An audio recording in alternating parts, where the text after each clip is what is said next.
I'm going to talk about remote viewing in this video. A lot of people recently have been asking me about my experience when I view, and I kind of want to answer some of the questions I've been getting and clarify what it's like and why I do what I do. So people ask me what it feels like, what I'm sensing when I'm remote viewing. And so a lot of people have the misconception that viewing is only coming from your eyes and that you're seeing things. And so, yes, for me, clairvoyance is my strongest gift. And so when I travel to another time and location, it can be on the planet, it can be off planet, it can be, say, scanning somebody's body and looking at specific organ systems and meridians and aspects of their biofield. Yes, I can see it visually with my eyes, but sometimes other sensory perceptions come in, and that's still considered to be remote viewing. So sometimes I will smell things.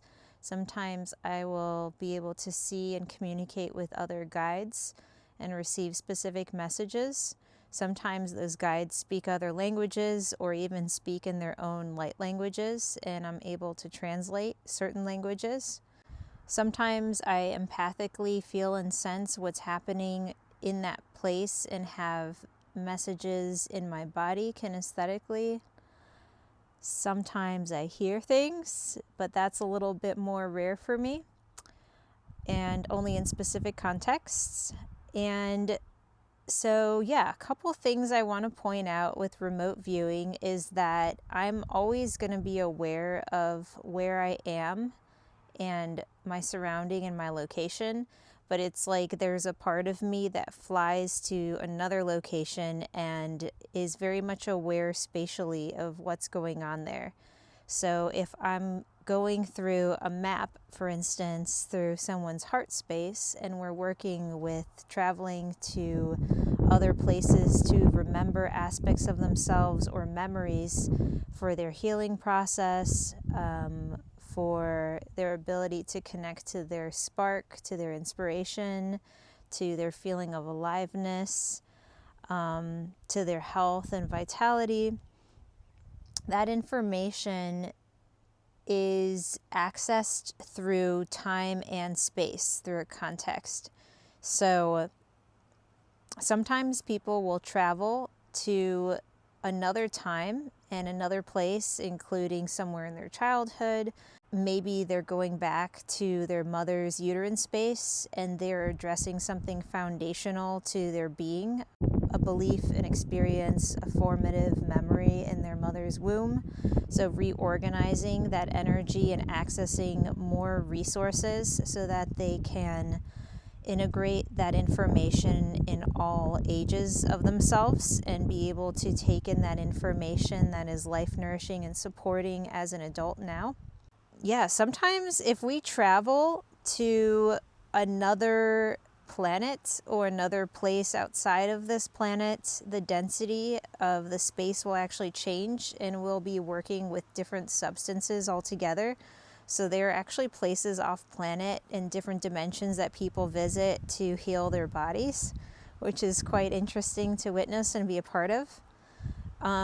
When we go somewhere, it's always through someone's intention. So I create sacred space. I create basically a bubble around the two of us, or however large the group is. And that's interesting that I said that because I don't normally work in groups with remote viewing, but I probably will be very soon. So I create the space, the intention is there, so either I or that person will state the intention and then the energy starts to move. And so if I'm working through a specific map, usually that map is the other person's map. Sometimes that map is common to both of us, or if we're working through a map of the earth, we have to put that map into the context of time.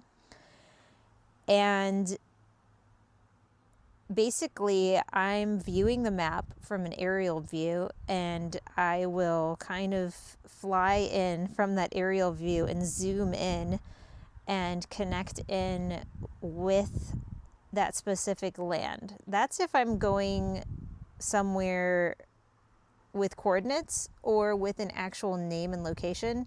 If I'm traveling through someone's heart map, I will actually look at the coordinates of the map, and the map looks like the cosmos to me. So I'm looking at the stars, and I ask the map how many coordinates there are that we are accessing through their intention. And I see where we are, and then I create a rainbow dragon bridge, which looks like a rainbow, kind of like the size of a doorway. And I tell the person that when they're ready, they can step through it. And so when they do, I travel with them, and they start sensing and experiencing their own memories and accessing whatever information they came to access. And I ask them questions. So they connect to that frequency. Oftentimes they'll feel healing and movement of energy happening in their body. Pains go away, new sensations come into the body, tensions release, things like that. Sometimes psychic intuitive gifts will turn on, and they will be aware of their extra senses. And at the end of the experience, the field actually pushes me out. And so I direct myself back to the current time and place. And that is all I'd like to share with you today. This is like an enormous topic, and I could literally teach like a 10-hour course just on the topic of remote viewing and traveling in the way that I do.